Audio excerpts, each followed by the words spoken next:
I'm just going to start this video off with my Credit Karma report so you guys can really see that I really know what I'm talking about. 761 and 763 credit scores. I started my credit journey when I turned 18. I had like a 630 credit score. Nobody wanted to add me on their report, on their credit as an authorized user. I really struggled because I also had a hard time getting a credit card. I think I applied for like 2 credit cards and one of these like credit programs to try to get credit, and I got denied. And so it took me getting a Discover card for being a student to be able to get my first credit card, and that's when I started building credit. Moving on to our very first point, there's like an argument going online about whether utilization rates matter and if there's a sweet spot. Like some people say 13% is the number, 3% is the number, 20% is the number. And I'm here to tell you that utilization rates are not one size fit all. Credit is a very personal and specific journey. What's on your credit report might make it so that you can only have your utilization rates at a 5% rate. My credit report, I have no missed payments, 100% on-time payment history. I have no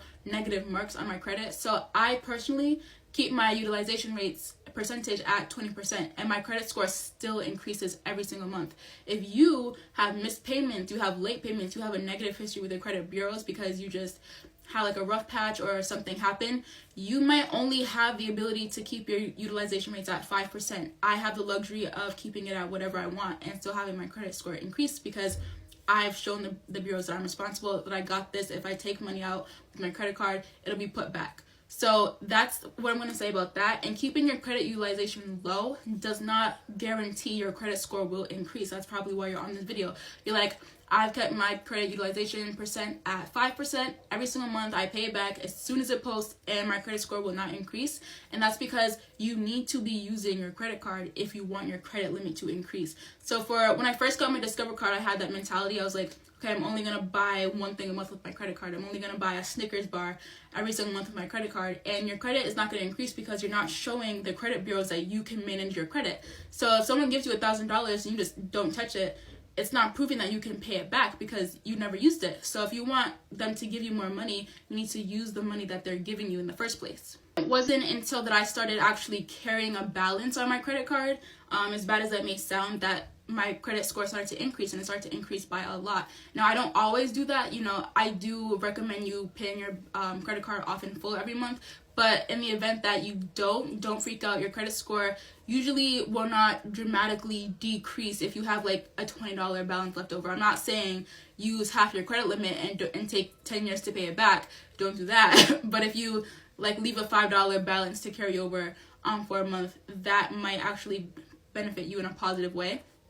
So I would recommend putting all your purchases from now on your credit card because, one, credit cards are more secure than debit cards, right? So a credit card company is going to fight for you if you have fraud on your account more than a debit card company will, because when you have your money in a debit card in your checking account, that's your money. And so the bank doesn't really care. But if someone goes into your credit card and uses your card without your permission and there's fraud, that's the credit card company's money. And you better believe they're going to investigate it. They're going to take care of it for you.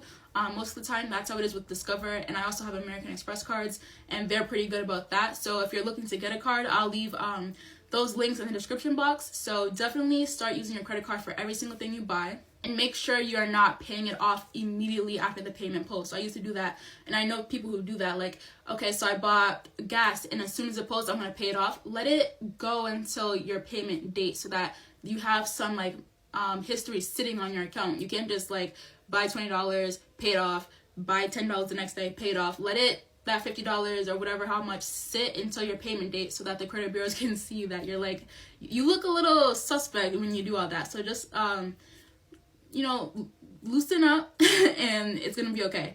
So the other thing you want to do is make sure your salary information is up to date in the app. When you, or like on the website, whatever, however you look at your banking. When you first applied for your credit card, you entered a salary amount. So like, for example, I was 18 when I first got my credit card. I'm 21 now. Oh, and pause. That's another thing that affects your credit score and your credit limits is how long you've had your credit card. So if you only had your credit card for 2 months, you're most likely not going to get a credit increase right away because you just got the card. Like, give it a little bit of a minute, and then after that, you should be getting credit card increases regularly once you implement these tips, once you're using your credit card and paying it off every month. So I know that when I wasn't using my credit card, I never got a credit limit increase ever, because why would they increase my credit if you're not using the credit you already have? But once I started using my card and I gave it a minute, Discover regularly increases my credit limit without me having to apply or do anything. But if they're not increasing your credit, I'm about to tell you more tips on how to get them to do that. So making sure your salary is up to date. When I first applied for my credit card, I was 18. I was working at a grocery store, making about $120 a week. I'm 21 now. I have more credit history, so the increases are going to be more regular anyway. But also, I make more money than I did when I was 18. So if you applied for your credit card 3 years ago and you're in a better financial situation, you definitely need to go and update that information, because if they're still thinking you only make $100 a week, they're not going to give you more money to spend, even if you are being responsible and paying it back. So definitely make sure your salary information is up to date. The second obvious thing you can do is just apply for a credit increase yourself. And in that, when you do apply for a credit limit increase, they're going to ask you about your salary and up-to-date information anyway, and how much you plan to spend. And just be honest, you don't want to get higher limits on false pretenses and end up in a situation where they catch you. And then if they do decide to terminate your card, that's going to go on your credit report as well. And that's just not a situation you want to be in, because all this hard work you did to increase your score and get your credit score right is going to be, gone. So definitely don't do that. Yeah, so Discover, if you're looking for companies that regularly increase your credit, I would definitely go for Discover. I know people who get credit limit increases like every quarter or every few months, because they just are so responsible with their credit card. They are using their credit card and paying it off in full every month. And even if you don't pay it off in full, if you leave like a $20 balance, that's still fine. Just make sure your interest rates are not too high. If you're doing it like your first year with a credit card and you have a 0% APR, that's fine. Just make sure you're not paying more in interest than you can, manage to pay back, because you actually don't want to really pay any in interest. But I'm just saying, some people are in situations where they don't have the cash for something, they really need something. If it's like food to feed your family, I'm not saying that you can't feed your family. Like, this is a personal decision and situation where you really just have to use your best judgment and discernment, and, everything will work out. So, just a quick recap. If you are using your credit card, but you are using it scared money don't make money. So you definitely need to start using your credit card. Don't pay it off the second you make a purchase. Apply for a credit limit increase. Increase your salary if it has increased. Don't lie to the credit card companies, and everything should work out. Let me know if you guys have any questions in the comments, and if you do, I will be sure to respond to you and make more videos to go in depth with a certain topic if you guys would like. I also know Capital One is a great credit card company. American Express is also really good if you have the credit score for it. So hope this was helpful, and I'll see you guys in the next video.